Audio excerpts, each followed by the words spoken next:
And good evening, everybody. This is Matt Waldman with the Rookie Scouting Portfolio, and it is a Friday evening after a pretty bad snowstorm, not in my area, but apparently in my guest area up in the Northeast. Mr.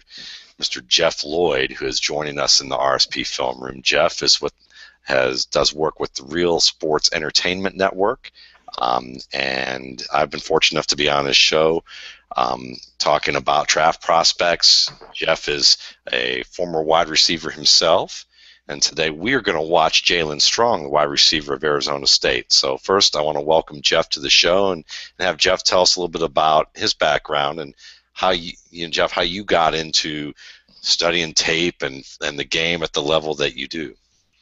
It started, as I was a kid. I've pretty much, being 40 years old, probably followed this almost 30 years now. And it was just, seeing how guys who were so great in college put up such phenomenal numbers and then realized that they, weren't much at the pro level, or guys who were, also rans on the college level turn out to be, pro stars. So it's something that's always been, it piqued my interest, being from a big family. I have 5 brothers and sisters, but 4 years older than me and 4 years younger than me. So I was kind of like Switzerland in my family. So sports was always my outlet. Played a ton of it. In high school, I learned, how to run routes from John Garrett, who was Dallas Cowboys head coach Jason Garrett's brother. They were from the area. They were close to my high school. I was going into my junior year, and there was another kid who we both played quarterback, and it was just, for me, it was I didn't want to compete for a job knowing that I could possibly lose it and stand around wearing a baseball hat and, doing that type of stuff. And we had a guy who, at the time, had played at Princeton, had a brother, that had family ties who played big time ball. And he came out to our summer camp. He taught us how to run routes and kind of took me under his wing. And John, actually, I'm not sure what John's doing right now. Just finished. He's kind of in between limbo right now. He was offense coordinator last year at Oregon State with Riley, but with Riley heading on in Nebraska. I checked out today to see if he had made the jump as well, but it doesn't look like he's listed as part of the program there in Nebraska. But he taught me a lot about it, and being a good wide receiver doesn't. You don't have to be it. You can be 5'8". You can be 6'5". If you do what you're supposed to do, you follow the fundamentals, you'll succeed. And that's pretty much what I learned from him. And it's a lot about just correct footsteps, don't give up on a route, and never sell your quarterback out because you won't see too many balls after that. That's great. And I think that's, that touches on some subject matter that I think that we're going to talk about a good bit on this show. And I love how you talk about the diversity at wide receiver in terms of physical range, because I would argue outside of maybe running back, it is one of the most physically diverse positions that you can play at the highest level. And I would love to hear from you not only why you chose Jaelen Strong, but also what you're looking for out of him. What our listeners should expect in terms of when they turn on a tape and watch him, like we're going to watch tonight, and what it is that you're looking for out of a pro receiver with someone that is of Jaelen Strong's, maybe we could say his archetype. The thing I like about Jaelen is you always, anytime you have a background from another athletic. I mean, one thing we all kind of maybe slept on last year with Beckham was the soccer background. We didn't realize how much the short area quickness. I was very high on him, but I still underestimated how much that would parlay. Now you look at a guy like Strong, he's got a track background, triple jump guy, long jump guy. Not necessarily huge traits to the wide receiver position. You're always going to maybe look to, obviously 400 meters, 100 meters. But, with long jump, triple jump, explosion should be there. Now you put into the fact that he's a 6'3" kid. For me, I knew a little bit about him. Obviously, he's a Philadelphia guy, not a hotbed, as far as, football talent. But, had a little basketball background as his father passed away years ago when he was young from leukemia. His father was a basketball player. So just very intriguing, Arizona State, Pac-12, everyone wants to see Oregon, USC. A lot more prospects out there than everybody wants to give credit to. But Jaelen, you see, so I've seen some places, some of the guys have him as high as the number 1 wide receiver in this class. You see some things where he is 4th, 5th, 6th. So he's definitely a guy that, diving into, and you want to see a little bit more of him, definitely. Okay. Good deal. And this should be fun. I've seen this game. What we're going to watch is the USC Arizona State game from this year. And as Jeff mentioned to me off there, he's a JUCO guy, so we're gonna get a chance to see a bit of a progression here. And if you are new to the RSP Film Room, this is the 26th episode this year, and basically the way we do it, it's a pretty laid back show. It's just two guys watching tape. We're going to rewind stuff. When it's available, we're going to put things at half speed.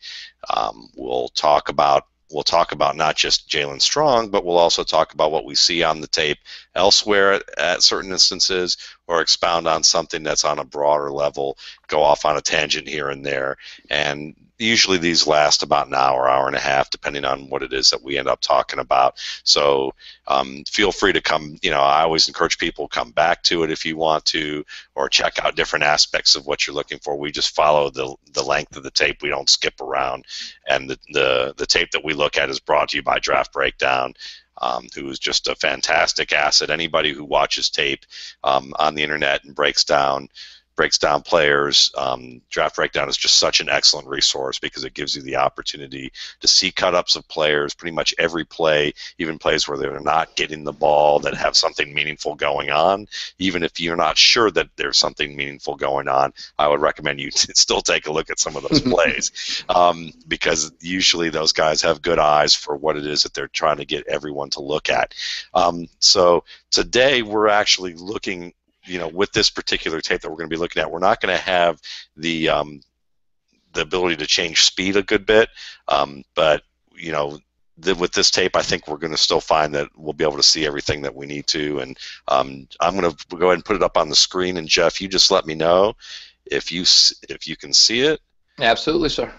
All right, then we are going to get this thing rolling. All right, and so just to start off with. Strong, if you're not familiar with him, he's a big old slot receiver we got right here on this twin set that's coming up here.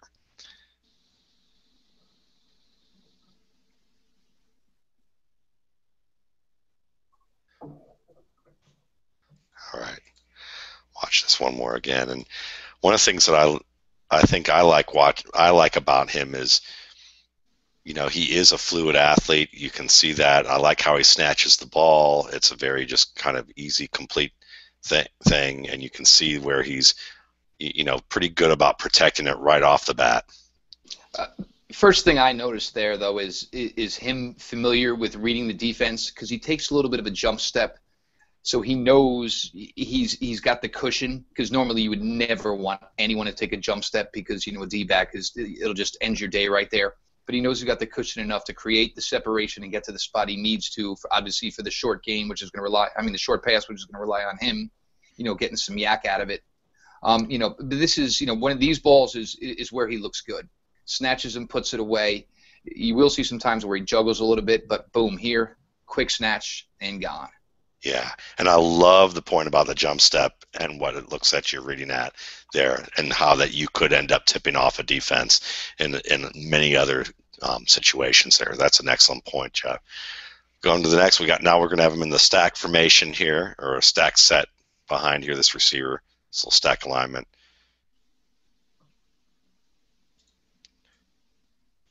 And looking at this one time, you like at least that he's looking as a ball carrier, that he's looking to press and cut back, and at least in some fashion. But, you see him going inside, hoping that maybe he can get back outside here, but he's just not quite quick enough with the defender getting the jump. Not exactly, where you're going to use him. But, smart. Get yourself to the sideline. You have your better chance there. You're not going to go running into the meat and potatoes of a defense. Obviously, you're playing USC. This isn't always going to work against athletes of that caliber. Right. And a lot of these plays too. This is something that we saw with last week with the Marcus Mariota tape. When you look at these types of play calls, these are glorified running plays. It's early in the game. They're setting a tone here. Oftentimes one play isn't meant to be one. They know that every play isn't going to be successful, but they are setting the stage for other things to come. Absolutely. And, when you're passing, when your receivers are your feature, you're going to try to get them going to make it a lot easier to get a little run game going. Yep, absolutely.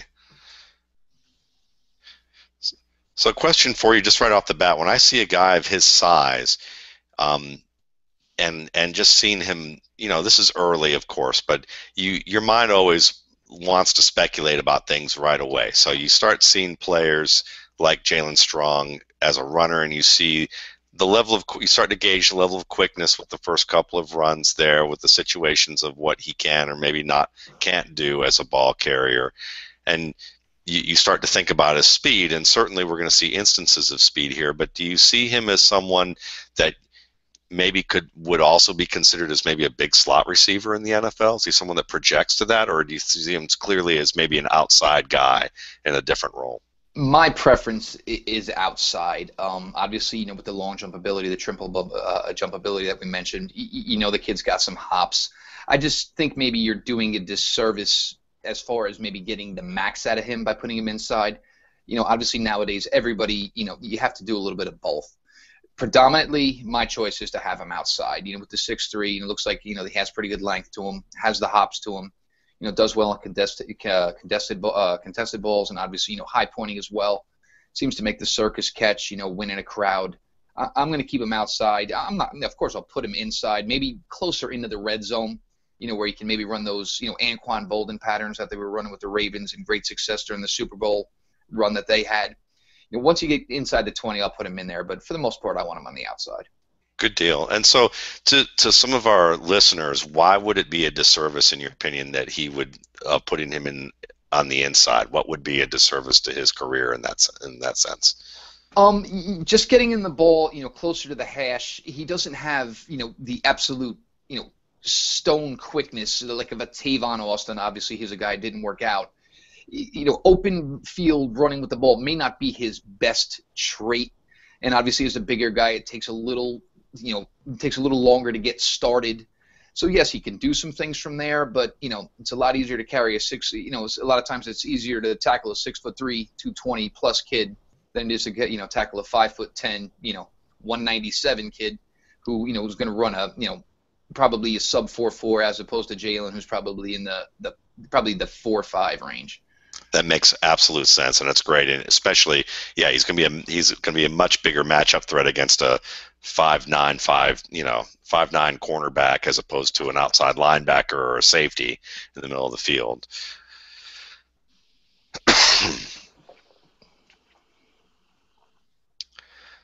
So talk to me about a player setting up his blocks on this particular play. We're going to have him on the outside here. And we're going to have a run play that's heading outside, or this ends up being bounced outside.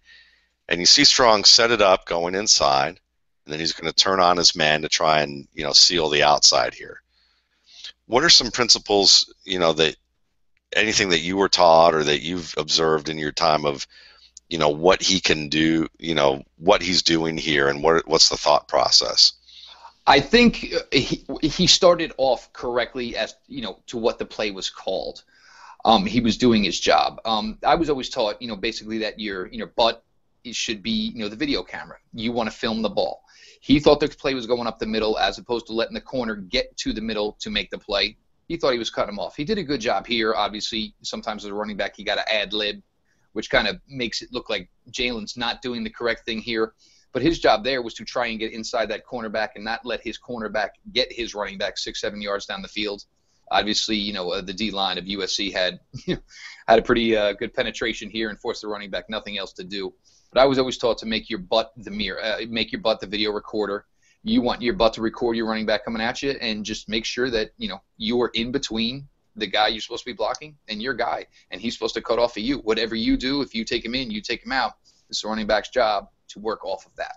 Yeah, and I think that's a great explanation. It's a very simple one to look at. Is that when you look at what he's doing within the context of the design of the play, he does a good job right here, except that he's not going to see what the cornerback's going to see right away. The cornerback has the advantage when a running back bounces a play away from what the intended design is due to the penetration that you see here.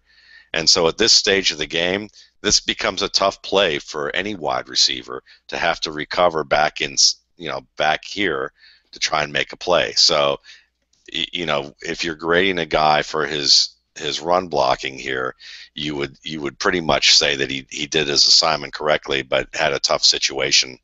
The only other thing that would have led to, I mean, the only other thing he could have done would have led to a flag. So I mean, do you want the holding call? No. I mean, No, the play was pretty much busted anyway. So exactly.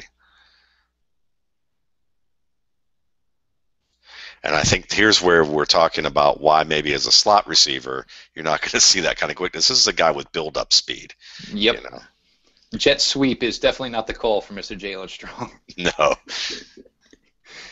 But when in the college game, certainly, he's one of your better athletes on your team. It often works, but against a top team like USC, that's where you start to see.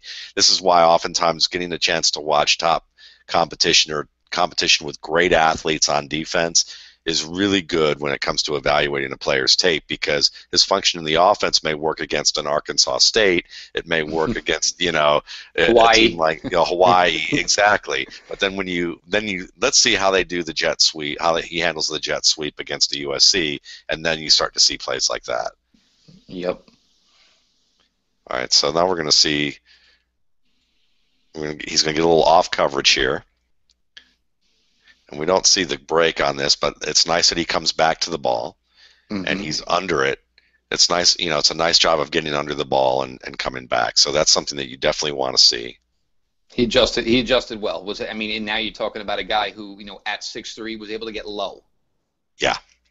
And you're talking about a guy who is, on the outside, the threat that he's going to be. There are going to be times that he's going to see his fair share of off coverage like that. So the fact that he can come back and make this type of play puts a cornerback in a double bind. Because now you're worried about cheating up a little bit, and that's when Jaelen Strong can win you deep. Yeah.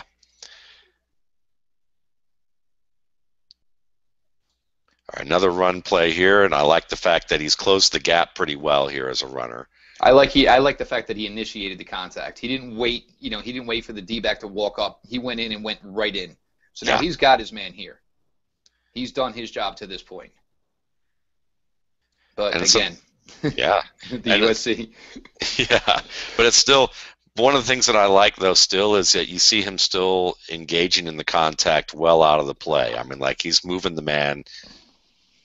Still kind of the play's over. I mean, I'm sure the whistle's blowing at this point, and he was already.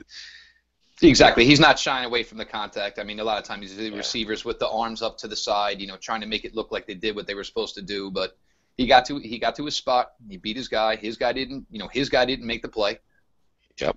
And if the D line wasn't superior to Arizona State, that's a big run there, and it's a great block by him. He's been able to bounce it out. Absolutely. All right, so now he doesn't have a catch on this play, but it's fun.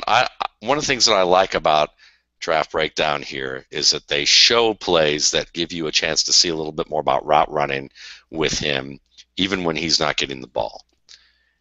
You get him coming off the line. Maybe you'd like to see him develop as he develops to be able to run with a little bit more urgency off the line, getting the pads over the knees a little bit more, driving off the ball a bit more to sell the vertical concept. But he's already got his man turned and running a little bit, though he's peeking into the backfield, it looks like. Yeah, see, but the thing there is you can't just get by on your name and what you've done. Every route you run has to be run like you were the focal point of it. And you see here, he knows, how many times they've run this play in practice. He knows that he's the afterthought here. He's selling the underneath. But even still, and like you said, get a little more compact. I know you're 6'3", get everything right. And like you said, the chin over the toes. But sell it. I mean, sell it with all you have. I mean, nobody's ever going to do it every single play. But, it's the way you're supposed to. And that's the way you're taught and coached to. Sure, and I think the point that you make that no one's going to do it every time is a good one, because that's why you watch a sample of 3 to 4 games, you see a lot of you get a chance to watch a lot of plays like this, and if you see occasionally he isn't giving his all out, everyone has to take a breather from time to time, but I also like that you see just at the end here. You see him kind of drop his hips into this break. He doesn't have, it's not as compact of a break where you're seeing one step here, and we're not getting to see everything, but just a hint of the fact that he's showing the ability to bend at this level at the top of his stem is a nice, it's an encouraging sign to me that he's got the flexibility, he's got the athleticism to be able to develop into a route runner who can maybe take one single hard step on a hard break, drop the hips, and get instant separation. So to me, that's a perfect example of a play that doesn't mean anything when you're marking him down in terms of reception stats and target stats, but means a lot, can mean something when you're just looking at his game overall. Well, I mean, you want to make sure you're getting full effort every play, absolutely. And and like we said, you may take a play off here, and they're not going to take you off the field because you're such the focal point of the offense. Even if you need the breather, they want you out there. Yeah. So. And this is your basic rub route here that you have going on here in the end. Rub, offensive PI, potato. Right. But I like the quickness that he showed. Boom, right there. Yeah. He as soon as he anticipated it, boom, you saw the plant and the jet out. And the better view coming up right about now. Boom. Yeah. Even still, I mean, if the defender didn't trip, it was over anyway. It was done. Yeah, absolutely.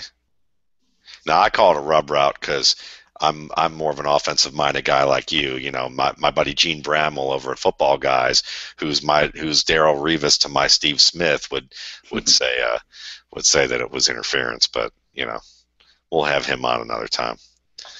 It's only interference if they throw the flag. That's right. And there's that long speed in action. Yep. Look at those strides, though. I mean, he's going, almost two strides, 5 yards. Yeah. That's where you see the triple jump. That's where you see it correlating to football. Absolutely. Now, how would you talk of? Now, here's a guy that when I mention him, anyone who has watched football for the past 10 years even is going to just groan when I mention this guy's name in conjunction with Jaelen Strong. So don't think I'm comparing him as far as his talent. But I think of a player like Michael Jenkins, who was with the Falcons and then the Vikings later on. Who former Buckeye. Yep, former Buckeye, big, tall, wide receiver who could get deep with his long strides.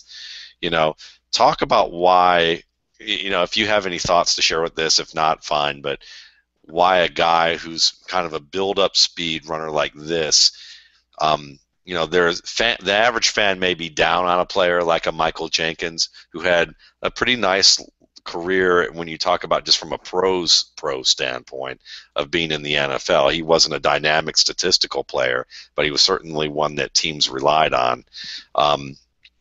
If the low end of Jaelen Strong's potential is a guy like Michael Jenkins, tell us why Michael Jenkins or a player like that would have value if we're looking at the worst case scenario. Well, see, a lot of it has to do with how you're scheming them. I mean, if you're a team that likes to run some play action, these guys excel in that because first 3-4 steps you don't know what's going on, and then all of a sudden they can hit that explosion button and you get a play like this.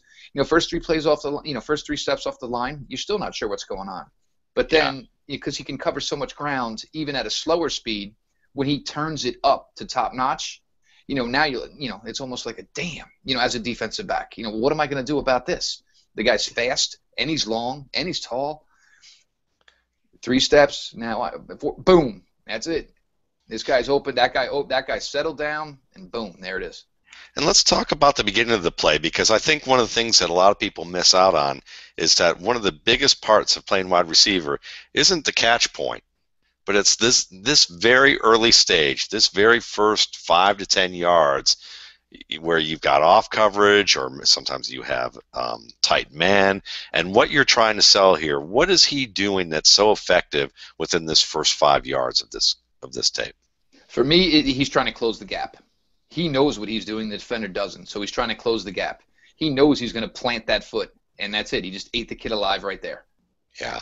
And actually, he ate 2 kids alive. Let's look at that second one again with the safety. And because here's the safety, and then we also have the defensive back inside here, and both of them were thinking maybe 5-yard slant. And once he plants that foot, and both of these guys settled, watch. right here. Boom. It's Yeah. over.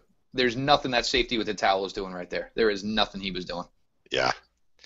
And here's the other thing that I like that I think he's selling, and that's why I often talk about it as selling that vertical concept. You everyone, you hear a lot of our major media analysts talk about Jerry Rice and how every route at the beginning looks the same.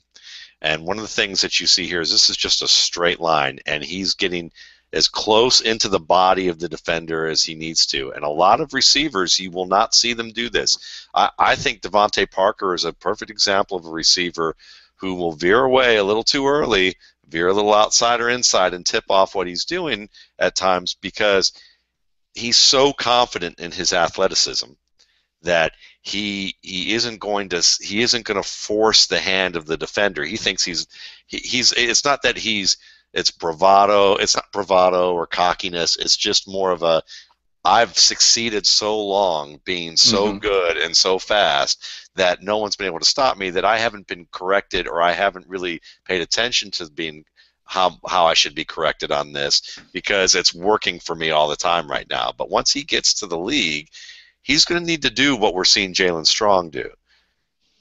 Look how Exactly. straight that line is. Yep.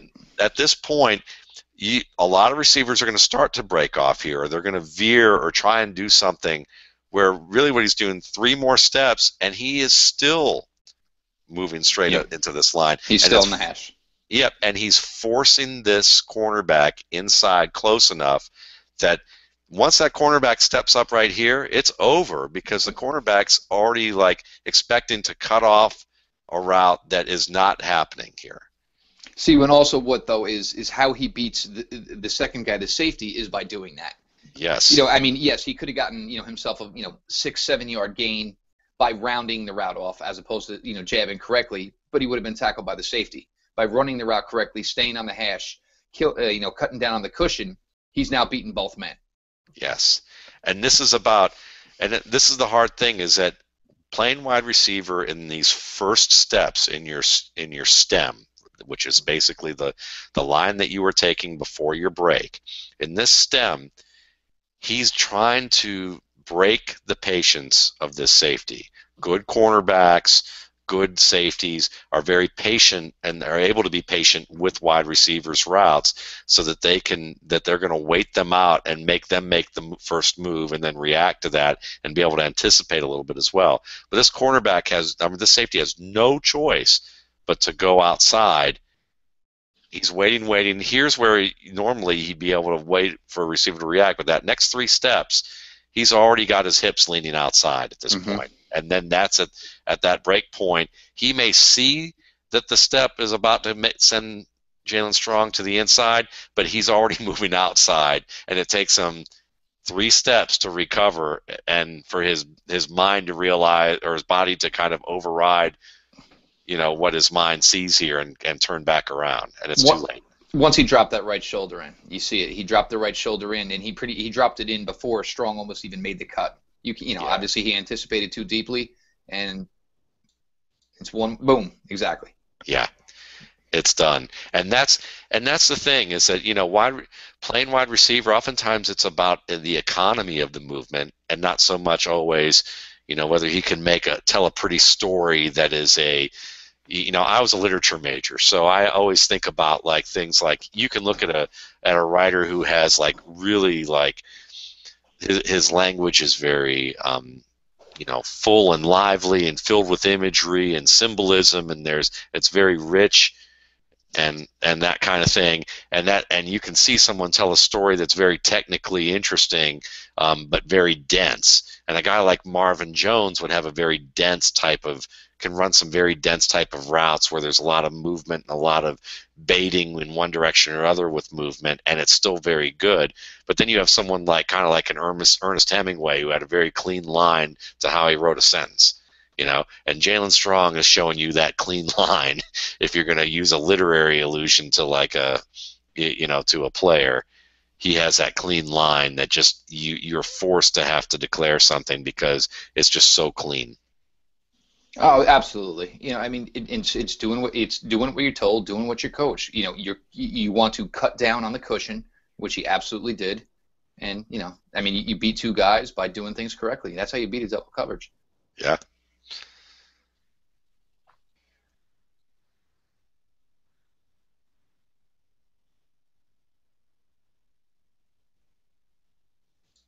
Let's see if they show this play close up. Here we go.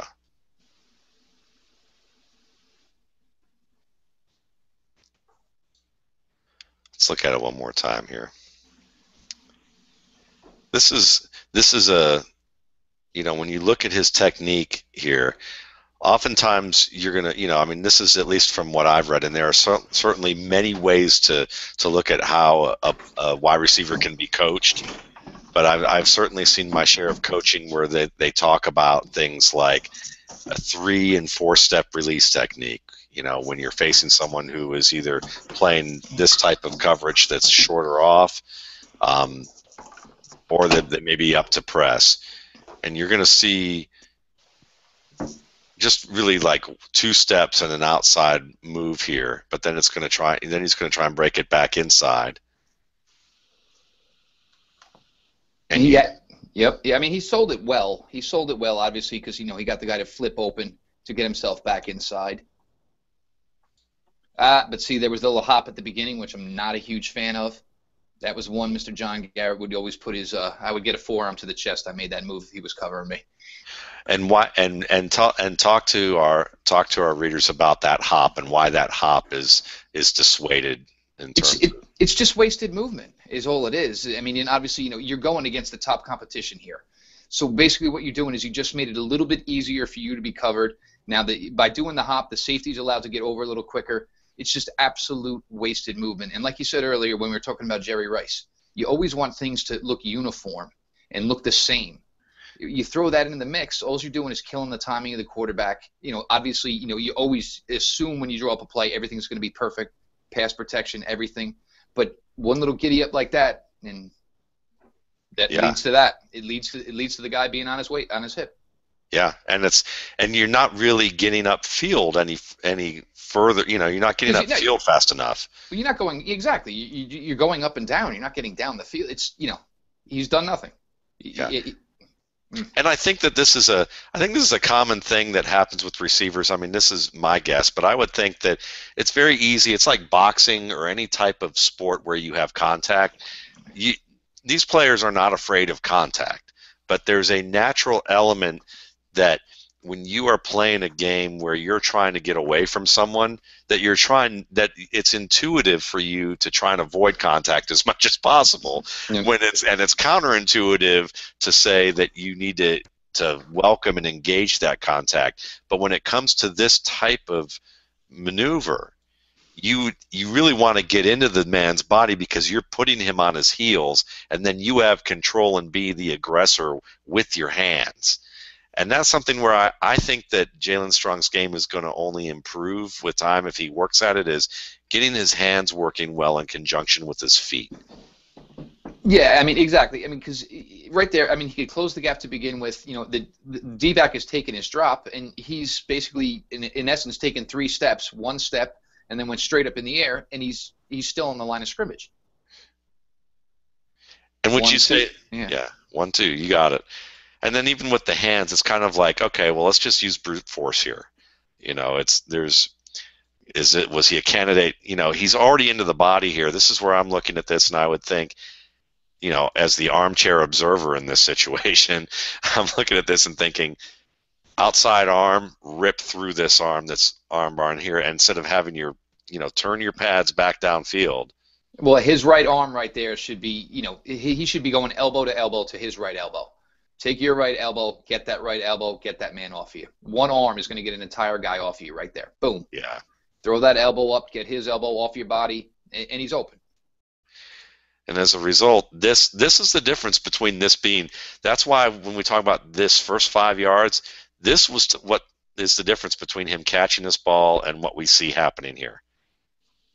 Yep, because he should be catching the ball right there about the 48-yard line. Exactly. But the man should be a yard or two behind. The man should still be on the 45. Yeah. So then it should be him catching the ball at the 48 with the safety to beat. Yeah. And instead, we have a man in tight trail who's able to knock the ball away. Exactly. Was able to get right on the hip and was able to track the ball.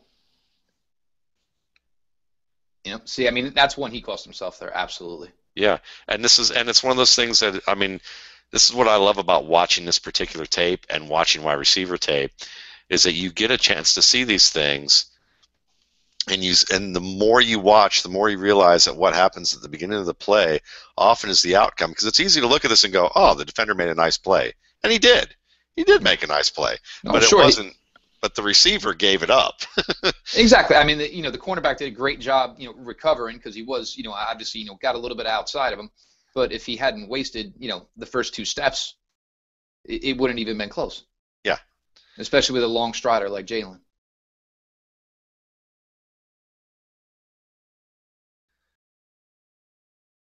Oh, very close. We're going to see this little out and up, or little wheel, depending on a little out and up. Yeah, that was nice. Schooled that poor kid right there. That was almost where he kind of maybe just thought, you know what? It's almost like he knew he made the mistake to play before. Yeah. Got himself off better. Plants two great plant to the outside, great plant to the inside. Yeah. And even just a little head move, and he sells it with the helmet too, looking to the outside. Absolutely. And look at the arm once he breaks downfield. He kind of gives him the dead arm there. Kind of like the running back, it gives a dead leg. You kind of give a dead arm. Well, I mean, exactly. I mean, if you're planting, you're going outside, that left foot plants, the head swings, so you got plant the right, swing back in. That was a nice route. That was a really nice route. Absolutely. Now, and you like the effort, though. I mean, you like him laying out. A lot of times, a guy in that position, a guy like him, with the numbers he puts up, you threw a bad ball. All right, give the Keyshawn Johnson, just go back to the huddle. Oh, bad quarterback. I mean, go bail your guy out.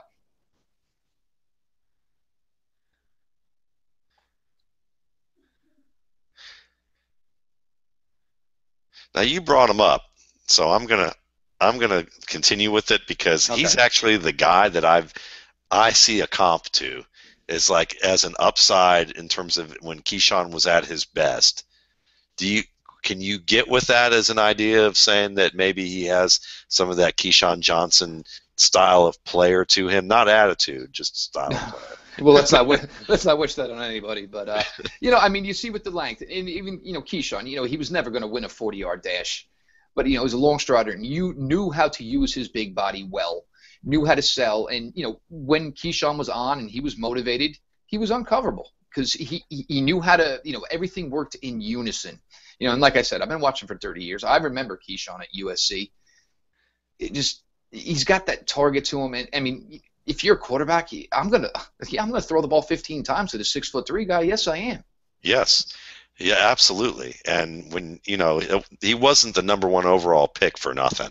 I was there. I was in Radio City. No kidding. I was there with my buddy. And yeah, how'd you feel about it? You were happy? Good.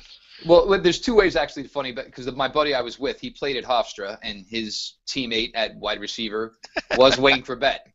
So we knew Wayne well. We had spent some time with Wayne, gone out with Wayne. It was just funny the way it all unfolded, being there at the draft, and then realizing, and then watching in a couple of years how it all just blew to smithereens.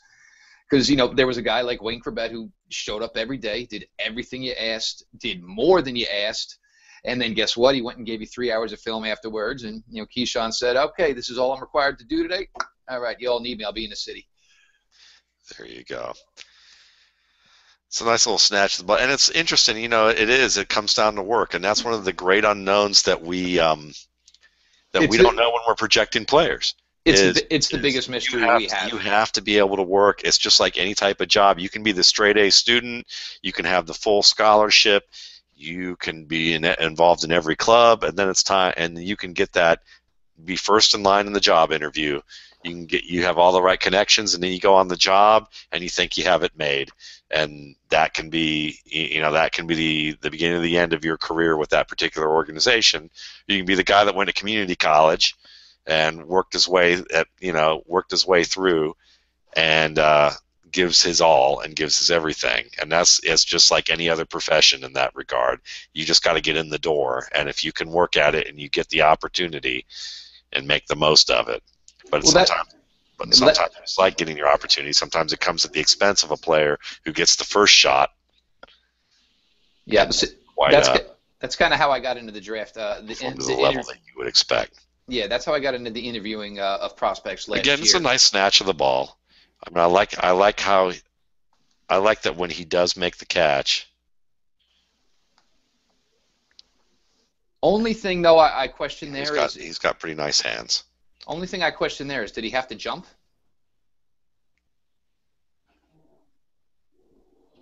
Matt, are you hearing me? And this is another play I think that goes in the line of what you were talking about of beating the safety with that one strong line here, because he could have tipped off this route when he goes inside here and he's got the shallow defender. He could have avoided that and then started his break earlier, but because he stays on that line, even though he's going to get contact, it does force that safety inside a little bit.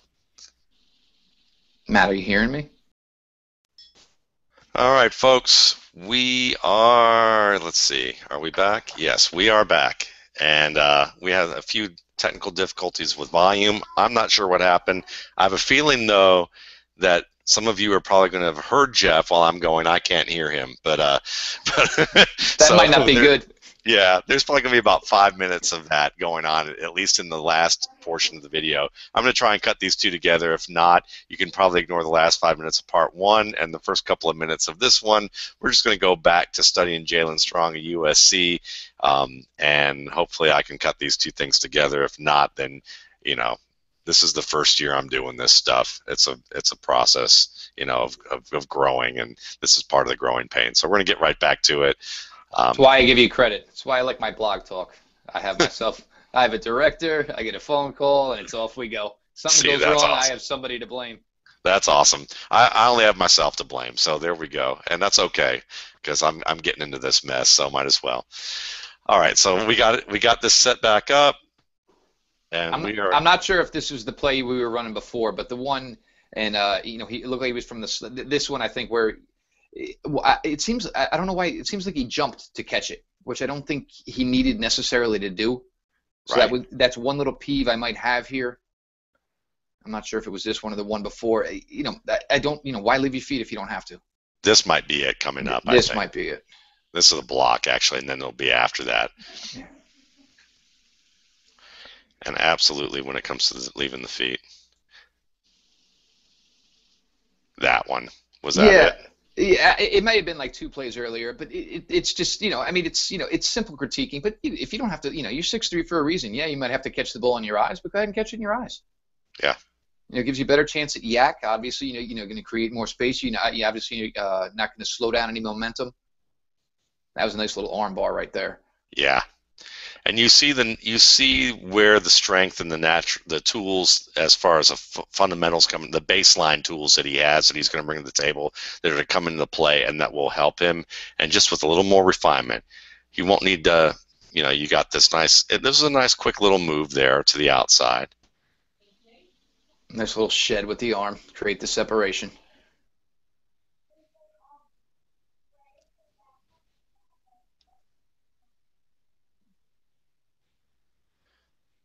It was a nice hit by the linebacker, though, too, to knock that ball loose. Absolutely. That's what they're taught down there, and, you know, obviously out there in California. This is a nice little tight quarters play, too, that we're going to see coming up the seam. Oh, yeah, I think, yeah, this is the one I remember, I believe. Yep. There were some gifs on that. Yeah, I saw a couple of gifs this week on this. The guys cut that up. It's pretty good. Let's see here. Boom. Out L. Sold the out quick and was able to get back inside. Yeah.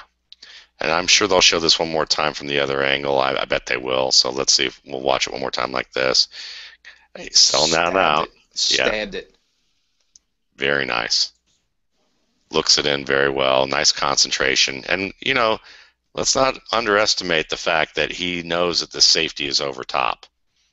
Yep. So, I mean, that's almost, for a guy like him, you don't want to take the hit. So that almost makes you want to run the route that more precise. He killed the corner because the corner saw the stab and had no idea what to do from there. Obviously, you know, with the double move, then coming back inside and keep it, there it is. Keep it as skinny as you can because you know it's coming. Yeah.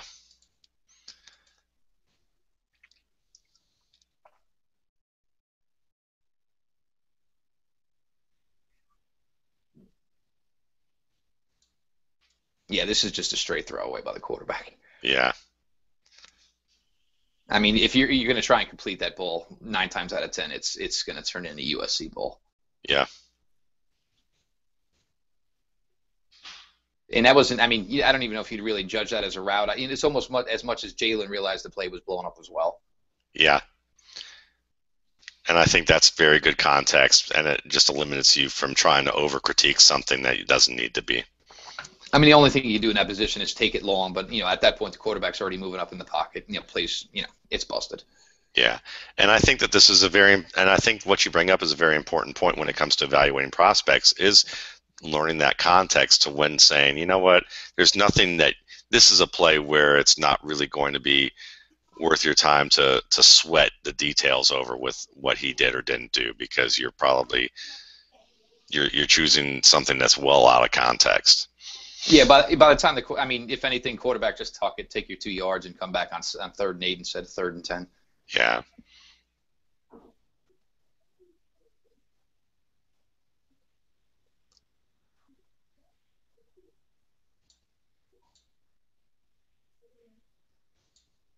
Look at it one more time. That's you kind of can't throw that ball. Yeah. The first thing, there's if you ever wanted an encyclopedia definition or whatever of what double covered is, this is perfect. They've got him over, they've got him under, they've got him over. I believe that's Adoree Jackson out there, who's obviously a phenomenal young talent. The safety obviously coming over on this one.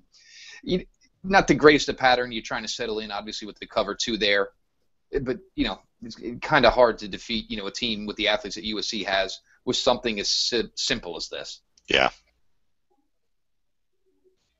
It's a desperation play from a quarterback going, I've got nothing here. Let me go to my best player and hope he can do something for me. You almost wonder, where was the rest of the context of that play? Because you obviously, any play you're going to hopefully look for to feature 21, but sometimes you just got to realize that it's just not the case. And obviously, they're on scholarship at USC too. They know what's coming. Yeah. All right, let's move on from that play, but let's see if we can see this next one coming. Here we go.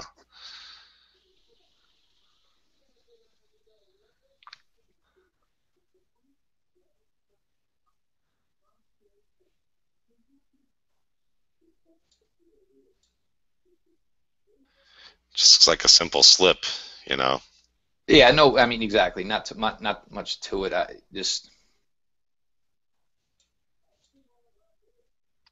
if anything, maybe a little bit of the left arm, kind of helping him down. Yeah, sure. Oh, if you're going to go down, I'll make sure you're going. Yeah.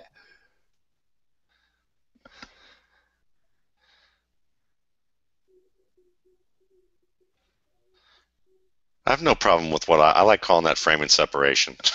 Yep. Hey, if you ain't cheating, you ain't trying. Hey, oh, is this the Hail Mary? Is this the Hail Mary? Yeah. Yep.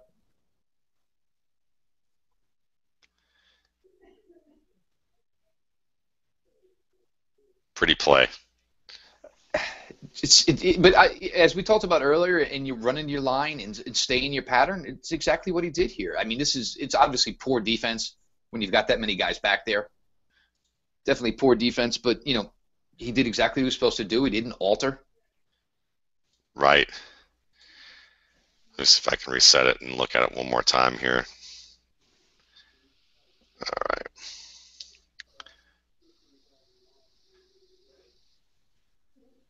Yeah, we'll see if we can get this give it one more look.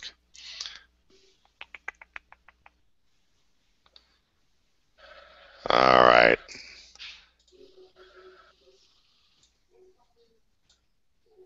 Let's see if we can get it to come up at the end. I don't know if it's going to, but you got the idea. We can go back. You can go back and look at that from that last section here and see what we were talking about. But let's just talk a little bit about Strong in terms of his prospects. Where would you ideally, what type of system would you like to see him in? If there's anything that you think where he'd really truly excel, and what do you think his upside is as a football player? I think with the size he has, you're never going to see the 90-plus reception guy like you're going to see from the Antonio Browns and the T.Y. Hilton. I think the way the game's evolved now, it's a lot easier it seems, to eliminate and cover the bigger-bodied guys than it is, obviously the smaller guys, because they move them all over the field so much. One of the places I want to see him, if I were to put him somewhere, go put him out in Seattle. Go put him with all the Smurfs they have out there. They don't have that big target. Obviously, they're always going to feature the running game. Russell, a lot of the time, obviously, is going to break the pocket. You've always, you've got better than a 50-50 chance with a guy like Strong, obviously, with the jumping ability. The hands seem to be pretty consistent, although obviously we didn't see it so much in this. You see some other games. There's some juggling catches, which I'm not a huge fan of. I mean, you're that good. I want the catch to be clean. A couple of tippity tap, and also the Notre Dame game, though, you see, not even, the right hand, left hand, absolute stab in the end zone.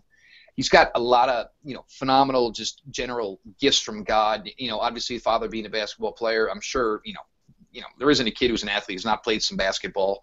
So, I mean, you're familiar with that aspect, of one-handing the ball, and it just seems to come pretty much with ease with him. Time speed is something I'm a little bit, I'm curious of. It's one thing I want to see come out of Indy. I think he'll probably be right around that 4 or 5 range. We're not going to see no low 4.4. He's not that guy. I don't think anybody's expecting to see that. But Seattle just seems like a great place, obviously, with the target that he is. They have a guy like Hurst who seems to excel in the type of things that Jaelen would be phenomenal in. Here it comes. We're going to keep plugging the middle. We're going to keep plugging the middle. Guess what? We're going deep this time. And you get him, and he gets himself in any one-on-one in the NFL. You going deep. I mean, you're talking 85, 90% success rate, just because he's got the package to do it. Yeah, and I think that's a really great point, and I do like Seattle as an example there of a team that could take him, and it would be a very good fit. And one of those things, it's interesting. I mean, I just want to circle back to Devontae Parker, because you see these two players in contrast, and one's going to I like the fact that what Devontae Parker is going to have to learn are some of the things that Strong I think is a little bit better at already, which is that beginning off the line. I think that he's a little bit more, how would I put it? I'd say he's a little more disciplined, like we saw with maintaining that line early on, with being able to sell that vertical concept a bit more with discipline and not having to veer away and tip off some of his routes. So I think they both have enough to learn route-wise that it may be a wash when it comes to who's going to learn what first. But you do see a lot of things with Strong's game that I feel like fundamentally there's a good starting point. Even if you might not say it's completely sound yet, the things that he has to learn, I think he will learn. Using his hands a little bit better, knowing where to use his hands, knowing when he needs to cut out some of the unnecessary hops early in his route. Mm-hmm. I think those are things that can be fixed rather easily. The fact that he uses his body well to get position is a plus. The fact that he's disciplined enough to get to, against zone coverage to force a safety to declare a position while he's being covered by a corner is a plus. The fact that he has that long stride, strength, and speed, in the open field is a plus. And like you said, the hands to be able to pluck the ball, and that he's flashed some of that, is also something that's going to be built on. So, all around, he may not be the flashiest player to the naked eye when it comes to just looking at those great highlight plays that people are looking for, but this is a very sound wide receiver prospect. So I certainly can go with you on that idea of him being in Seattle. I mean, and one thing is you're not going to get, he doesn't have the athleticism that a Julio Jones has. So you're not getting that type of phenomenal athlete. The thing you do like, though, is, I mean, you see, though, the cuts with aggressiveness. I mean, he plants. He explodes through it, which creates obviously separation for him, who's not the fastest guy. It was funny that you brought up Parker, though. He's a guy I'm still kind of high on. I remember the way it all went down for him in Louisville. I think he was a little upset. Teddy left, then Coach left. He wanted to stay. I think his feelings will hurt. The injury, I don't think we saw 100% of Devontae Parker this year. Do I think he, like you said, maybe cuts little corners due to the fact that, he looks himself in the mirror and knows the build he's got, knows the game he's got. And, A fine player. Absolutely. Yep. Yep. I mean, but still, has some work to do. Obviously, the drop in quarterback play didn't help him much. Obviously, definitely hurt the stock a little bit, but probably was wise to stay regardless, because, like a lot of us have talked about, the 14 class is something we're going to talk about for a long, long time at the wide receiver position. So, to be here, I mean, even, he would have been, definitely below the top 5 last year. At least this year, he's got himself to get himself a nice spot in there, as does Jaelen Strong. Sure. Well, this was a fun show, and hopefully I'll get to splice both of this together a little bit better, and we can make it one cohesive video. But if not, we'll get more hits if it's 2 pieces. That's all. See, there you go. Always thinking. I'm glad I got folks like you thinking for me. So, because I don't think at all. But thank you for being on the show. So. Oh, Matt, appreciated it. Appreciate it a lot, buddy. Hey, absolutely, and we'll do this again. I'm going to be doing this every week until I need a vacation. So I think it'll be quite a while, and we'll have you on again. This was absolutely very good show. So we're going to end this for everybody and just say good night and enjoy the show.